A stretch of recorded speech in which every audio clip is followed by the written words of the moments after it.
En este vídeo vamos a calcular el campo que genera una corriente rectilínea infinita. Este hilo de aquí es un hilo conductor por el cual circula una corriente de intensidad I. Vamos a calcular el campo magnético que genera en este punto P, que está a una distancia d en perpendicular a este hilo. Para ello vamos a aplicar la ley de Biot y Savart. Ley de Biot y Savart. La ley de Biot y Savart nos dice que cada trocito de este hilo va a tener una contribución.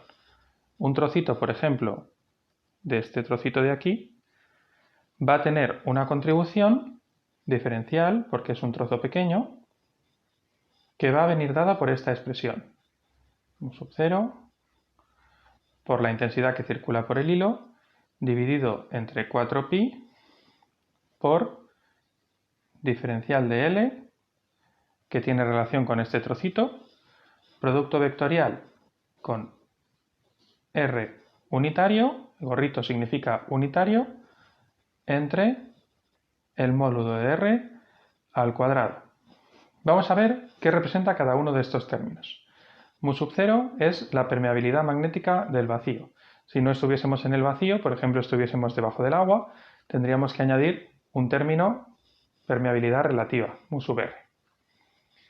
Y es la intensidad que circula por este hilo.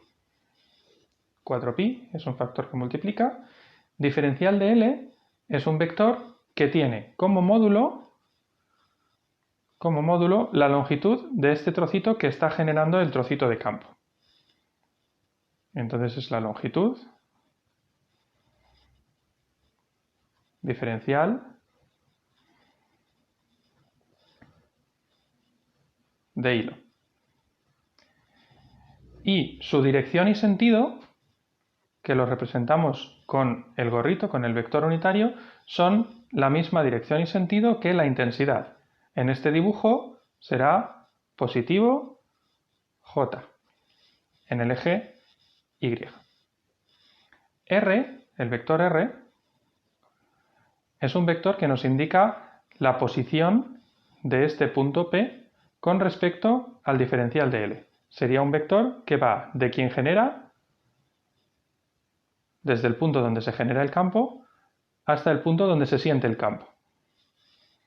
Su módulo, por lo tanto, será la distancia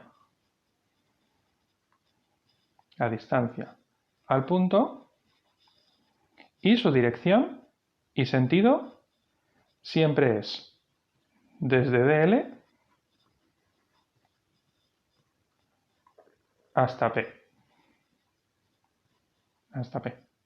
Este sería el vector R. Vamos a escribirnos este vector R. Lo vamos a escribir utilizando este ángulo θ de aquí. Este vector R gorrito, vamos a escribirlo, va a ser el coseno de este ángulo hacia la izquierda, es decir, menos coseno de θ por I, y el seno de este ángulo hacia abajo, menos seno de θ por J.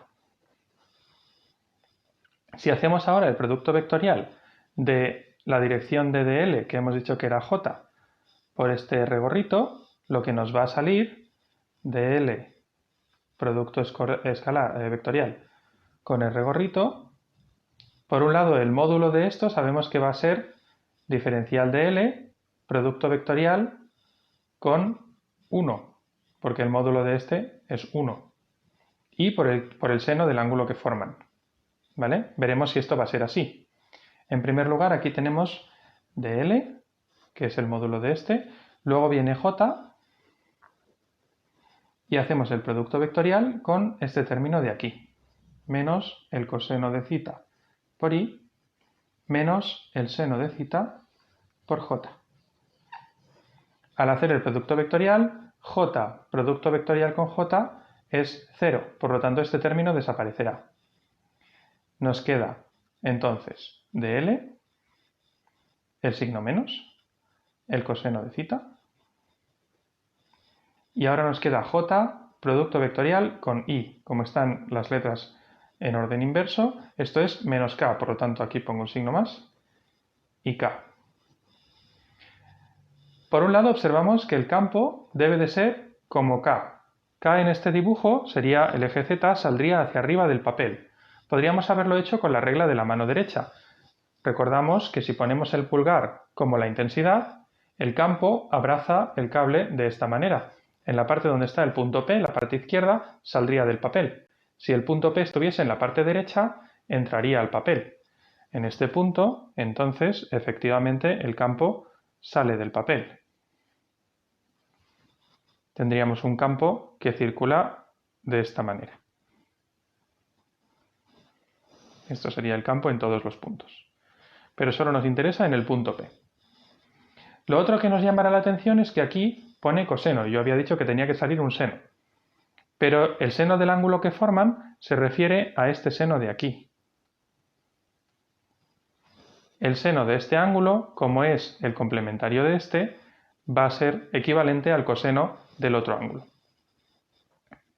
Pues bien, ya tenemos este término de aquí arriba. Nos falta cuánto vale diferencial de L, porque lo que nos interesará es hacer una integral con respecto del ángulo. Ahora veremos por qué. Vamos a estudiar este módulo. Este módulo va a ir cambiando. Si yo este diferencial de L, este trocito de aquí, lo pongo más lejos, más arriba, entonces esta R va a ser más grande. Si lo pongo más cerca, esta R va a ser más pequeña. Por lo tanto, lo que vamos a hacer es ponerlo en función de esta D, que es constante y es un dato del problema, y este ángulo, que es el que hemos dicho que nos iba a interesar. Entonces, R, el módulo de este vector, la distancia desde P hasta el diferencial de L, va a ser siempre D dividida entre el coseno de este ángulo. Porque el coseno de este ángulo es el lado adyacente dividido entre R. Ya tenemos R. R al cuadrado, pues es el cuadrado de este término. Vamos a hablar de diferencial de L. Diferencial de L observamos que es un trocito de la dirección vertical. Si elegimos la dirección vertical, es decir, todo esto de aquí, y le llamamos, por ejemplo, L, podemos escribir L en función de D. Si dividimos L entre D, observamos que es la tangente del ángulo θ. Por lo tanto, si ahora queremos derivar L, diferencial de L será esta D, que es una constante, por la derivada de la tangente, 1 entre coseno cuadrado de θ, y por la derivada del ángulo, por diferencial del ángulo. Ahora lo tenemos todo escrito en términos del ángulo, por lo tanto podemos escribirnos nuestro diferencial de campo como mu sub 0 por I por... Aquí arriba tengo que escribir diferencial de L, que lo hemos escrito de esta manera.